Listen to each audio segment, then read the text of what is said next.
Well, Graham, this is our first interview as official Bristol Rovers manager. Just how proud are you to be the new manager of Bristol Rovers? Yeah, it's an extremely proud moment, not only for myself but for my family. It's been a hard path, it's been a tough path, but to be placed in charge for the owners and the club to place such trust upon my shoulders speaks volumes.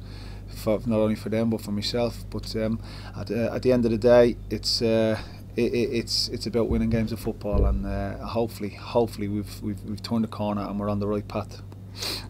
As a player and as a coach, did you always want to be a football manager? I'm not sure as a player. I'm not sure, but as soon as I went into the coaching, I always felt that I could maybe I could do a job on this side of the fence. As I said, I've been 10 years a bridesmaid. I've been a number 2 or number 3 for the last 10 years probably, and I've thoroughly enjoyed it. I've worked hard towards it, and obviously the coaching and spent a lot of money and travelling and things like that, and just seeing how different countries, different clubs do it. And it's something that I ain't willing to walk away from. As you've seen the last couple of weeks, I fight tooth and nail to I believe in it, I believe in myself, and I do believe in the group of players that are there. I don't think they should be where they are in the division, so there's a lot of work to be done. There's a lot of ups and downs to come over the next 3 months, 4 months, but it's just about winning games of football, as I keep saying. Yeah, is it being too negative to saying your job this season is purely to stay up? Would you settle for 5th bottom if I offered you that now?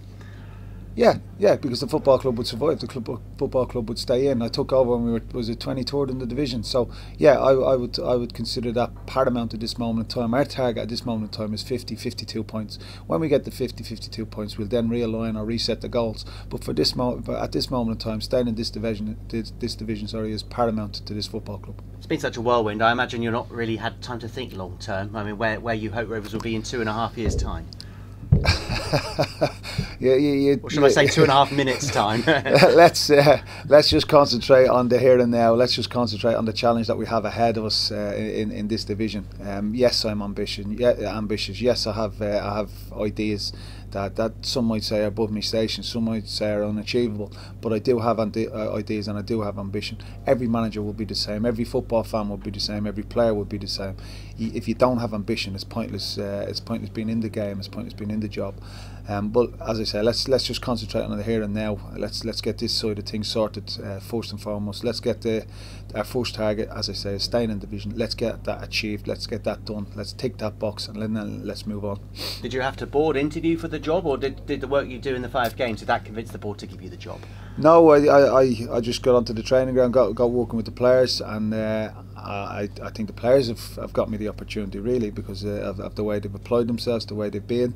And as I say earlier, my biggest challenge when I came through the door or came in the hot seat was just restoring confidence and just making them believe in themselves again, because confidence is a massive factor in football. With confidence, I spoke previously about continuity, and that breeds confidence, and hopefully the lads have bought into that now, and hopefully they have that self-belief, and they now go out and win more games of football, for not only for the club but for themselves. Because as a player, when you're not winning games of football, as a player, that hurts you. Your weekend, your kids, your family life, everything is up in the air when you're not winning games of football. You went into this with a backroom staff and the likes of Chris Hargreaves. Are you going to retain that backroom staff? Yeah. Listen, part of my DNA is honesty, hard work, trust, loyalty, and them lads have stepped up to the plate with me. Them lads have worked equally as hard, and them lads deserve the opportunity as well. And let's be honest, they've been studying and they've been learning and they've been coaching themselves up over the years, and they've been doing a lot of hard work in the background.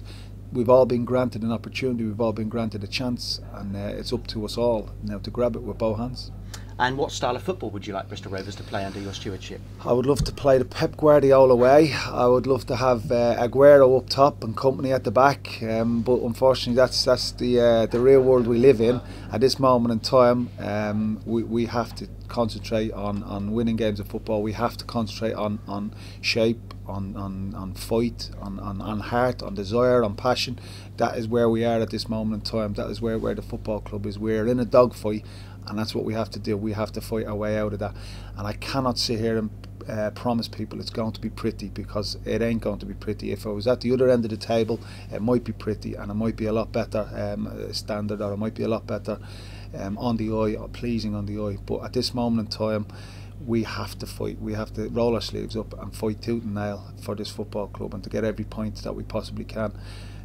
There will be days that it'll be open, expansive, and nice and pretty, but on the whole, it's about fighting. Now, if fighting is pretty, let's have it that way. If fighting is ugly, let's have it that way. It's about fighting tooth and nail to get points on the board. I cannot promise pretty, open, expansive football. I'd be crazy to make silly predictions and promises at this stage of my early managerial career. Fair enough. We're into January. Where would you like to strengthen the squad?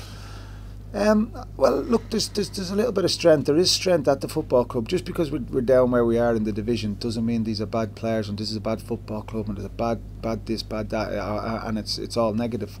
I just remind people, obviously we're coming into January, we've taken 10 points from 12. We've gone to places and we've really put teams to the sword.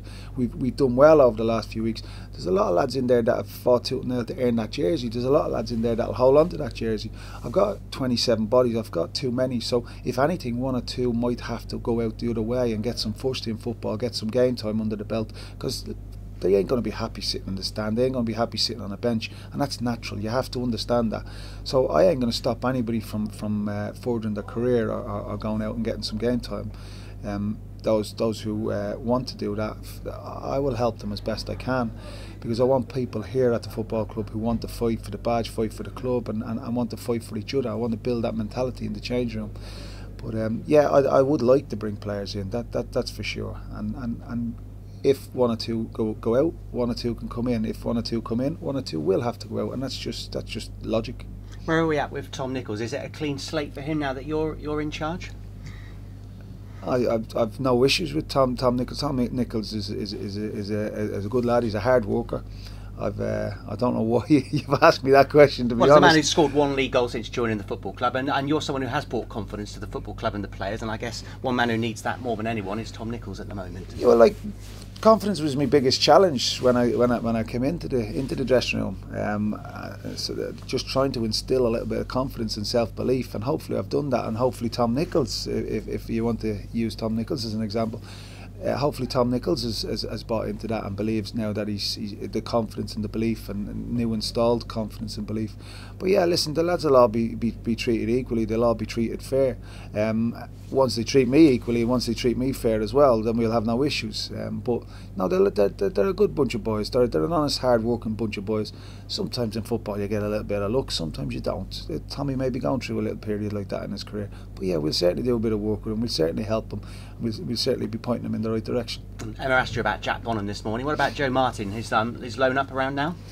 Yeah, Joe's loan has come up. I spoke to Joe. The last time I spoke to Joe was, I don't know whether it was Friday or Saturday morning. He's got one or two things on his agenda, one or two things on his plate, and I'll just wait on him to come back to me and see where he's at and what he wants to do. Let's preview a game of football then. Northampton in the Checkatrade Trophy. At last. I mean, it's 3 games from Wembley. I mean, it's a silly question to ask, but how seriously will you be taking this game? Will you pick a full strength side? I'll pick a side capable of winning the game. I'll pick a side that should win the game, and I'll whatever team I put out will be a good, strong, solid team. We do have issues, 1 or 2 little niggles, 1 or 2 injuries. We've obviously got that illness that we can't seem to quite shake off. One person has it, he clears it up, and then another person picks it up. So there's a little bit of a bug running around the camp as well. So, but look, we'll pick a competitive side. We'll pick a side that's going out to win the game. We'll pick a side and that wants to win and should win. Should give their all and should carry on that confidence and the momentum that we've installed over the last few weeks. Because presumably a cut run could only bring momentum to the football club and help your league form. Yeah, and listen, I'm greedy. I want to win every football, every game I take part in. So from my own personal greed, I want to win the game. Thank you, Graham. We wish you luck. Thank you very much. Cheers.